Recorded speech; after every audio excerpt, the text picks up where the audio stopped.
C'est une croix d'aumônier militaire, de la gendarmerie.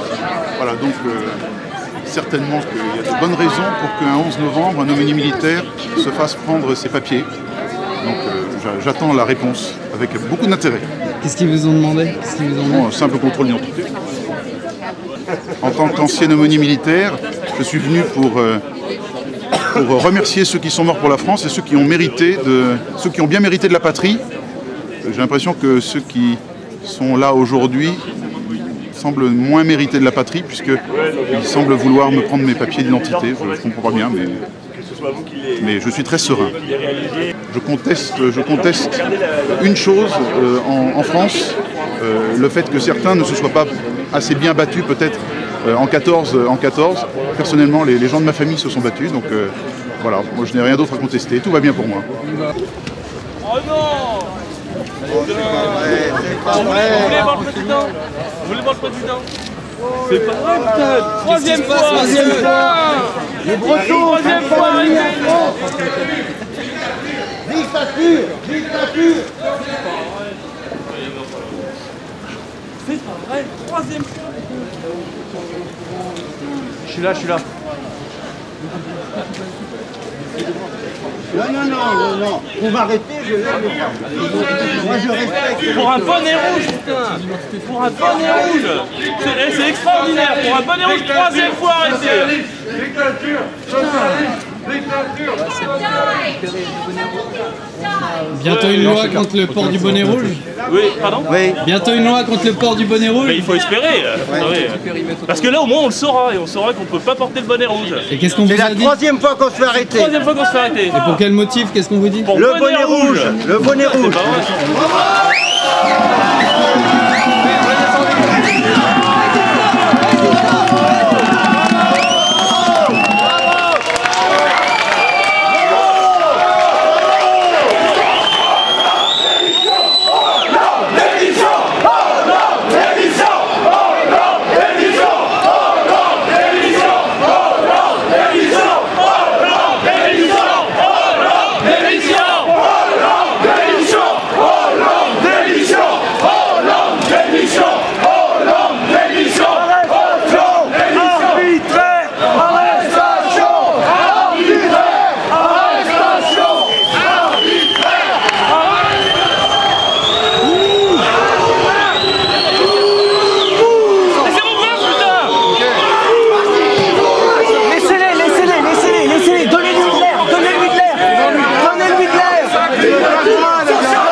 Monsieur, s'il vous plaît. Monsieur, mon poignet. S'il vous plaît, monsieur. Monsieur, s'il vous plaît. Tournez, mon poignet. S'il vous plaît, monsieur. Super mal.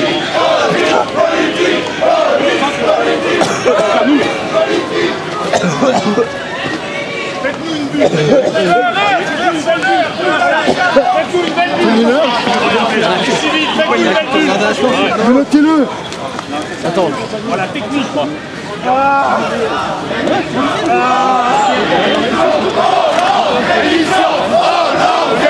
On laisse travailler les collègues. Bien technique, voilà.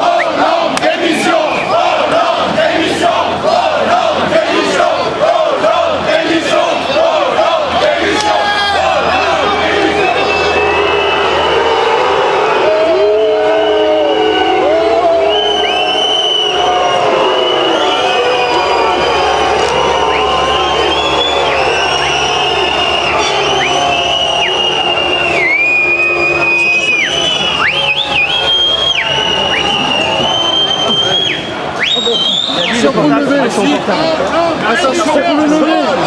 On le lève. Reculez. Reculez. Non, restez là, on reste dans la bulle. On attend du renfort, restez dans la bulle.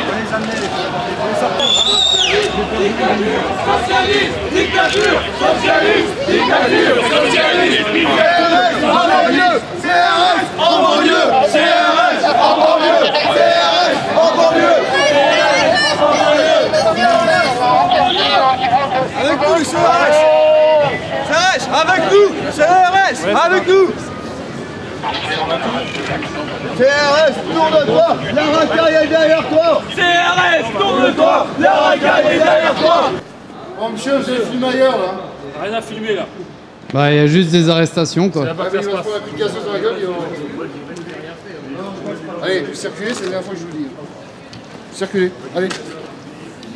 Vous comprenez là? Circulez. On n'est pas sur le public, Ouais, mais Elle est circulez. belle la liberté de la France. Ah, la liberté de la presse, hein. Premier bonnet rouge qui est arrivé à 9h30, ils l'ont serré tout de suite. Avec 8 flics, je veux dire, ils sont sur les dents, quoi, c'est clair. Après la loi sur le vol, quand il y a une loi sur le bonnet rouge. Sans doute, oui, ils en sont parfaitement capables. Et puis, ce qui est terrible, c'est que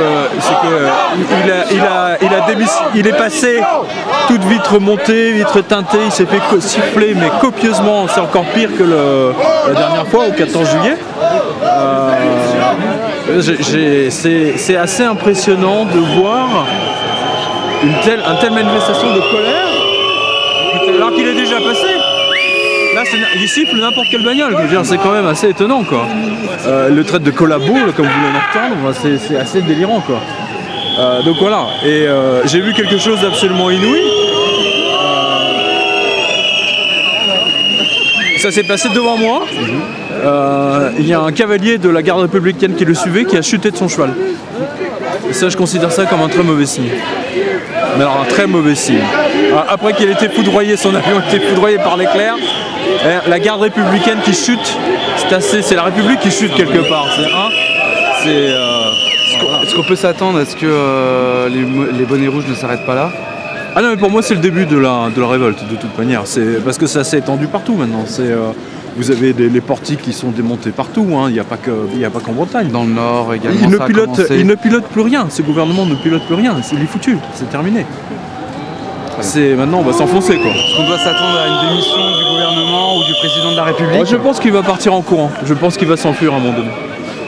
Ou dissoudre l'Assemblée nationale. Mais il ne veut pas dissoudre l'Assemblée nationale s'il ne modifie pas les élections législatives. Donc, Il va peut-être penser à dissoudre le peuple. Oh, il aimerait bien dissoudre le peuple, hein, il en serait capable. La preuve, c'est que la police était présente partout. Le moindre mec, le pauvre mec qui est arrivé avec son bonnet rouge, à 8, ils l'ont serré. Je dis délire. À 9h30. Ouais. Non, il y a vraiment un air de révolte, quoi. Hein, c'est très net. C'est très très net. Voilà. Bon, merci Pierre Jovenel. Merci beaucoup. Contre nous de la tyrannie, les dollars sanglants élevés, les dollars sanglants élevés. Entendez-vous dans nos campagnes mugir ces féroces soldats qui mènent. C'est ici, il faut les spoiler.